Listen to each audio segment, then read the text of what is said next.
सभी को मेरा नमस्कार। एक बार फिर से आपका स्वागत है अपने यूट्यूब चैनल ऑनलाइन क्लासेस गुरु में। विद्यार्थियों, हम आपके लिए लेकर आए हैं कक्षा 10 अर्थशास्त्र अध्याय 2, जिसका नाम है आर्थिक विकास की समझ। अध्याय 2 के जो सभी अभ्यास प्रश्नों के उत्तर इस वीडियो के माध्यम से हम आपको प्रोवाइड करवाने जा रहे हैं। तो सबसे पहले आप देख सकते हैं रिक्त स्थानों को कोष्टक में दिए गए सही विकल्प का उपयोग करके भरिएगा।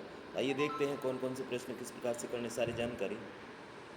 तो यहाँ पर जो पहला रिक्त स्थान है हिंदी, जो सेवा क्षेत्र में रोजगार उत्पादन के समान स्तर तक नहीं बढ़ा है, यानी नहीं बढ़ा, ये आपको भरना है, नहीं बढ़ा, ठीक है, ये भरना है। फिर नेक्स्ट देखिएगा। नेक्स्ट यहाँ हम देखेंगे जो रिक्त स्थान है, यहाँ पर देख सकते हैं तृतीयक क्षेत्र के श्रमिक वस्तुओं का उत्पादन नहीं करते।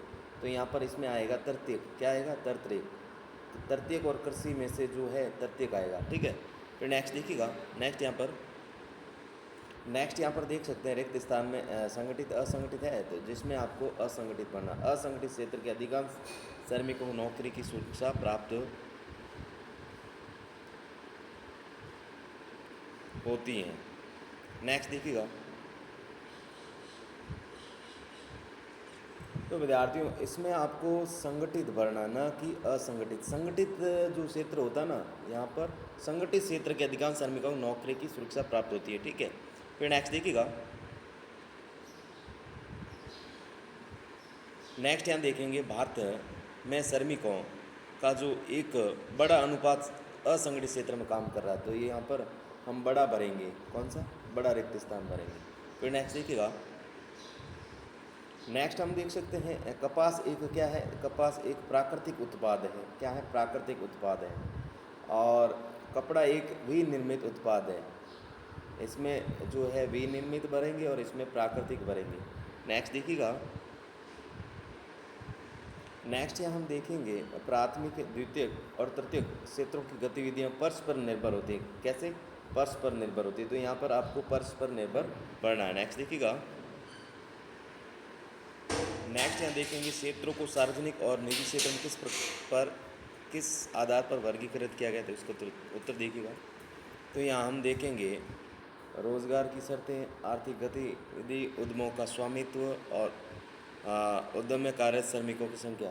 तो यहाँ पर हो जाएगा इसका उद्यमों का स्वामित्व, ठीक है। फिर नेक्स्ट देखिएगा। नेक्स्ट है किसी वस्तु का उत्पादन अधिकतर प्राकृतिक प्रक्रिया के माध्यम से किस क्षेत्र की गतिविधि है, तो इसका उत्तर करेंगे। तो विद्यार्थियों, इसमें 4 ऑप्शन दे रखे, प्राथमिक, द्वितीयक, तृतीयक और सूचना प्रौद्योगिकी। तो इसका जो पहला है प्राथमिक, ये हो जाएगा, तो इसमें प्राथमिक भरना है। फिर नेक्स्ट देखिएगा।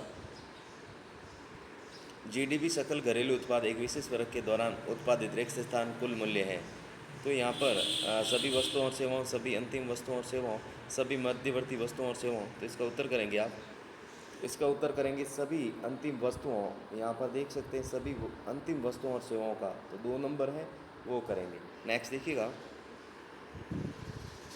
नेक्स्ट है सकल मूल्य वर्धित के संदर्भ में 2017-18 में तृतीयक क्षेत्र की हिस्सेदारी प्रतिशत के बीच में कितनी थी, 20 से 30, 30 से 40, 50 से 60 और 60 से 70। तो इसका उत्तर करेंगे आप।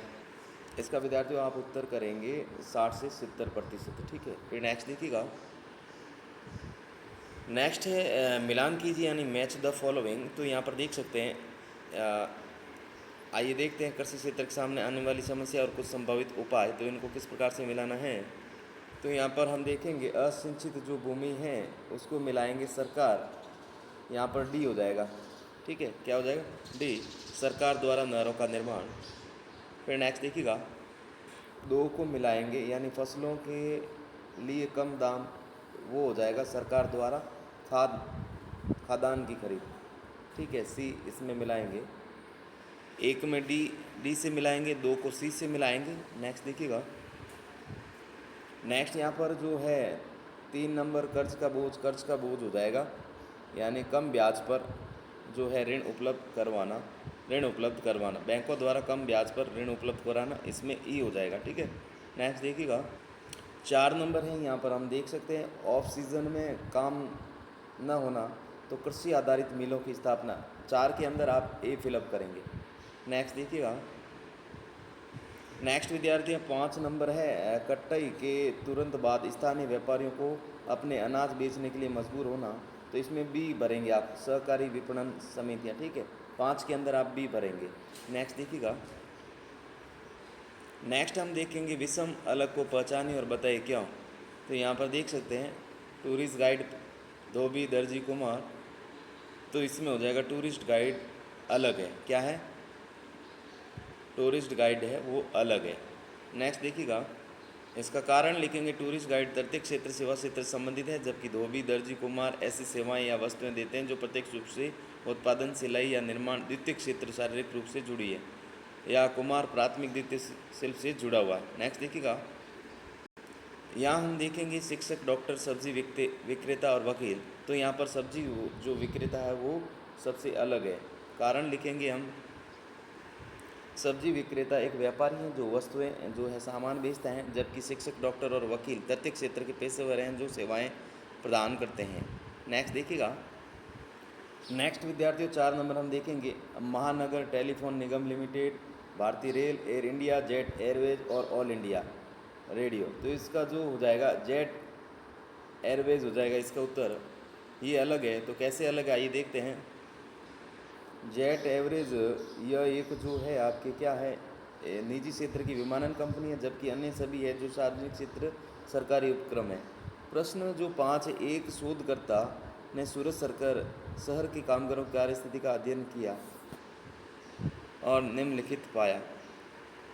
तो यहाँ पर देखेंगे कार्य के स्थान सरकार द्वारा पंजीकृत कार्यालय और कारखाने, रोजगार की प्रकृति संगठित, कामगार 15, बाजारों में औपचारिक लाइसेंस वाली अपनी दुकानें 15। फिर इसी प्रकार यहाँ हम देखेंगे सड़क पर काम करने वाले लोग, निर्माण मजदूर, घरेलू कामगार 20, छोटे कारखानों में काम करने वाले आमतौर पर सरकार के पास पंजीकृत। तो सारणी को पूरा कीजिए, इसलिए शहर में असंगठित क्षेत्र में काम करने वाले कितना प्रतिशत है। तो इसका उत्तर करेंगे, इसका उत्तर सारणी के अनुसार कुल प्रतिशत 100% है, संगठित क्षेत्र 15%, असंगठित क्षेत्र में काम करने वाले कुल श्रमिकों की संख्या जो है 85% है।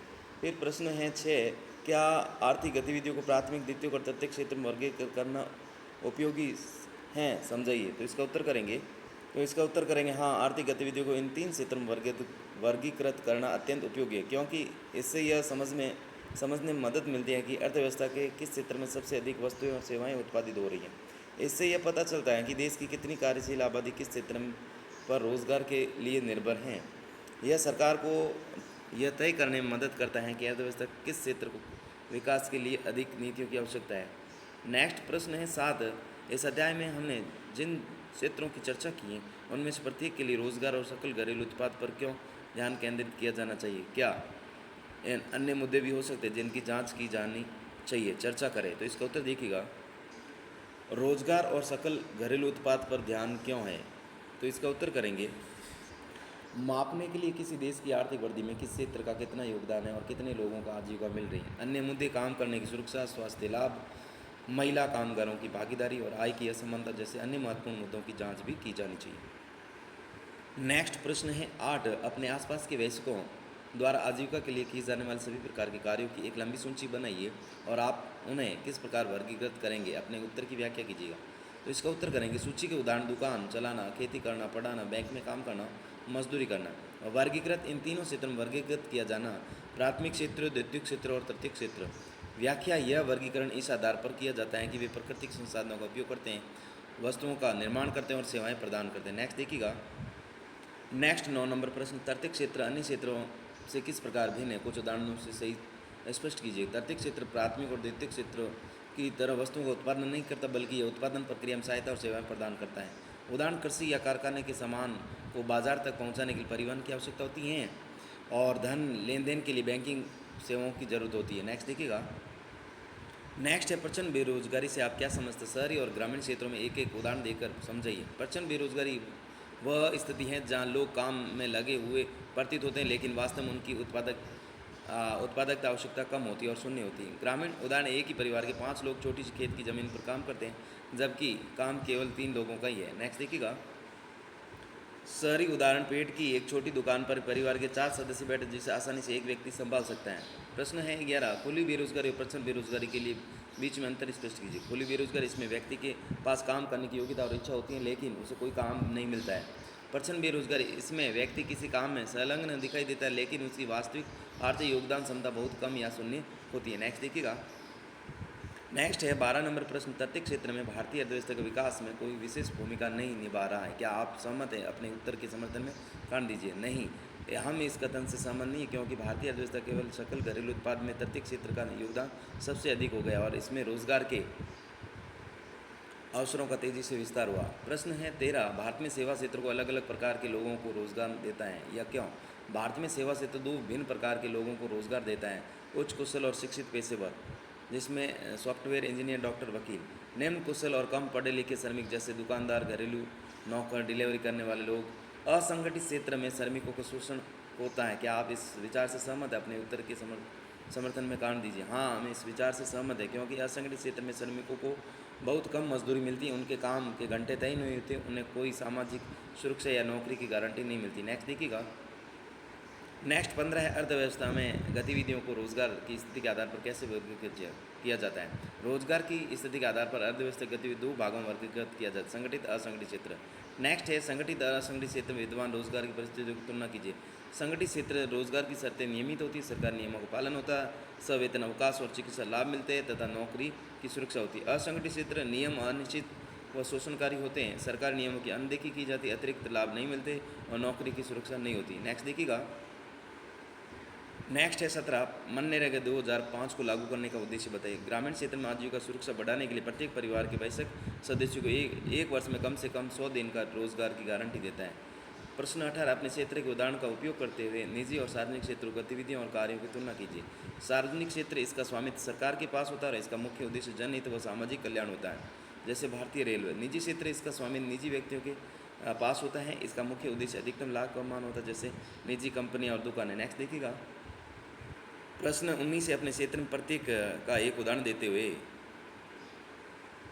निम्नलिखित सारणी की चर्चा कीजिए और भरिए। तो यहाँ पर देख सकते हैं, सार्वजनिक क्षेत्र, निजी क्षेत्र, अच्छी तरह संगठित और खराब प्रतिबंधित। सार्वजनिक क्षेत्र अच्छी तरह प्रबंधित भारतीय रेलवे, सार्वजनिक क्षेत्र खराब प्रतिबंधित कुछ घाटे में चल रहे सरकारी विभाग। निजी क्षेत्र अच्छी तरह प्रतिबंधित निजी बैंक। निजी क्षेत्र खराब प्रतिबंधित बंद होने की कगार पर बहुत छोटी निजी मिल। नेक्स्ट है 20, सार्वजनिक क्षेत्र गतिविधियों के कुछ उदाहरण दीजिए और समझाइए कि सरकार ने उन्हें क्यों अपने हाथ में ले लिया। उदाहरण, रेलवे, डाक सेवा और बिजली आपूर्ति। कारण, कुछ गतिविधियां बहुत खर्चीली होती हैं और सरकार का उद्देश्य मुनाफे के बजाय सभी नागरिकों को सस्ते दामों पर बुनियादी सेवाएं उपलब्ध करवाना होता है। नेक्स्ट देखिएगा। नेक्स्ट 21 नंबर प्रश्न, समझाइए कि सार्वजनिक क्षेत्र किसी राष्ट्र के आर्थिक विकास में कैसे योगदान देता है। सार्वजनिक क्षेत्र बुनियादी ढांचे का निर्माण करके, भारी उद्योग स्थापित करके और पिछड़े क्षेत्रों में रोजगार के अवसर पैदा करके आर्थिक विकास में योगदान देता है। असंगठित क्षेत्र के श्रमिकों को निम्नलिखित विषयों पर सुरक्षा की आवश्यकता, मजदूरी सुरक्षा, स्वास्थ्य, उदाहरण सहित व्याख्या कीजिएगा। उत्तर करेंगे, मजदूरी जीवन स्तर सुधारने के लिए न्यूनतम मजदूरी की कानूनी सुरक्षा जरूरी है। सुरक्षा, कार्यस्थल पर दुर्घटना से बचाव के साधन होने चाहिए। स्वास्थ्य, अस्वास्थ्यकर परिस्थितियों में काम करने के कारण मुफ्त चिकित्सा और बीमा की आवश्यकता होती है। नेक्स्ट है, अहमदाबाद के एक अध्ययन में पाया गया है कि शहर के, यहाँ पर देख सकते हैं इस प्रकार से दे रखा है, तो आइए देखते हैं इनका जो सॉल्यूशन है किस प्रकार से करेंगे। डेटा सारणी यहाँ पर देख सकते हैं, कामगारों की उत्पन्न आय, संगठित असंगठित रोजगार सर्जन के उपाय, लघु उद्योग और कौशल विकास केंद्र को बढ़ावा देना चाहिए। नेक्स्ट और अंतिम प्रश्न, तो विद्यार्थियों जिन्होंने चैनल को सब्सक्राइब नहीं किया तो प्लीज़ चैनल को सब्सक्राइब कीजिएगा, वीडियो को लाइक कीजिएगा, वीडियो को शेयर कीजिएगा, ताकि मेरे चैनल पर जो वीडियो अपलोड हो आपके पास नोटिफिकेशन पहुंच सके। इस नोटिफिकेशन के माध्यम से अपना सारा संपूर्ण हल कर सके। तो प्लीज़ वीडियो को लाइक कीजिएगा और चैनल को सब्सक्राइब कीजिएगा। नेक्स्ट प्रश्न है 24, निम्नलिखित सारणी 3 क्षेत्रों द्वारा सकल मूल्य वर्धन दर्शाती है। तो यहाँ पर देख सकते हैं, प्राथमिक, द्वितीयक, तृतीयक 2001-2, 2021-22। जीडीपी में तीनों क्षेत्रों की हिस्सेदारी की गणना करें। डेटा को बार आलेख के रूप में दर्शाएं। बार आलेख से हमें क्या निष्कर्ष निकाल सकते हैं? तो इसका उत्तर करेंगे, हिस्सेदारी की गणना 2001-2 के लिए प्राथमिक क्षेत्र की हिस्सेदारी लगभग 30.8%, द्वितीय क्षेत्र की लगभग 24.2% और तृतीय क्षेत्र की लगभग 45%। 2021-22 के लिए तृतीयक और द्वितीय क्षेत्रों का योगदान प्राथमिक क्षेत्र की तुलना में काफ़ी बढ़ गया है। बार आलेख इसे स्तंभों के माध्यम से दर्शाया जाता है। निष्कर्ष, समय के साथ देश के कुल आर्थिक उत्पादन में भारी वृद्धि हुई, तृतीय क्षेत्र का योगदान सबसे अधिक तेजी से बढ़ा। थैंक्स फॉर वॉचिंग, वीडियो देखने के लिए बहुत बहुत धन्यवाद।